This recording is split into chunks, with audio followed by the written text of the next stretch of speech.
আজ ম্যাডাম আমাদের সবাইকে ছেড়ে চলে যাবে নিজের বাপের বাড়ি। আজ আমাদের পুকুর থেকে বিক্রির জন্য মাছ তোলা হবে, তো ওই জন্য ভোরবেলা 4টার সময় জাল টানার জন্য লোক চলে এসে এরপর জাল টানার পর যে মাছগুলো আছে হাড়ির মধ্যে আর বস্তার মধ্যে ভরে এখন এগুলোকে টোটোর মধ্যে লোড করে নিয়ে চলে গেলাম হাটে। হাটে যাওয়ার সময়ও দেখো সকাল হয়নি, আর দেখো চারিদিকে এতটা কুয়াশা আর এতটা ঠান্ডা পড়েছে কি বলার মতো না। আর তারপরে হাটে নিয়ে গিয়ে মাছগুলোকে ছাঁটাই করা হলো, কোনটা মাছ ছোট কোনটা মাছ বড়। এরপরে এগুলোকে বিক্রির জন্য ডাক তোলা হলো। ফাইনালি বিক্রি হয়ে গেল, আর কিছুটা লিস্ট এরকম এসছে। এখন বলো লাভ হয়েছে না লস হয়েছে।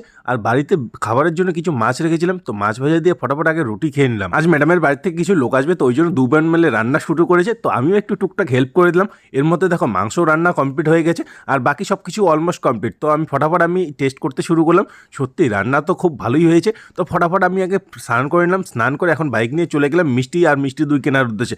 মিষ্টি আর মিষ্টি দই নিয়ে চলে এলাম। এর মধ্যে নতুন আত্মীয় চলে এসছে, তো সবার আগে তো ওদের মিষ্টি মুখ করানো হলো। তারপর ম্যাডাম ওদের খাবারের প্লেটগুলো বাড়তে শুরু করলো, তারপর এদের পরিবেশন করা হলো। ফাইনালি এদের খাওয়া হলে তারপরে আমরাও খেতে বসে গেলাম। সত্যি খাওয়া দাওয়া তো দারুণ হলো। এখন খাওয়া দাওয়া শেষ, ম্যাডামের এখন বাড়ি যাওয়ার প্ল্যানিং শুরু। সবার আগে ইম্পর্টেন্ট জিনিস হলো মেকআপের জিনিসপত্র। আর নিজের বাড়ি যাওয়ার জন্য ম্যাডামের দেখা খুশির ঠিকানাই নেই, তারপর আমাকে জ্বালাতে শুরু করলো।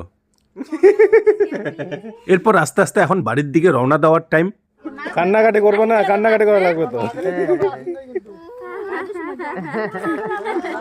আমাদের মধ্যে নিয়ম আছে, মেয়ের বাড়ির লোক এসে মেয়েকে নিয়ে যাবে, তারপরে কয়েকদিন থাকার পর আমাদের বাড়ির লোক গিয়ে ম্যাডামকে নিয়ে আসবে। তো আজকের জন্য এইটুকুই, দেখা হচ্ছে কাল।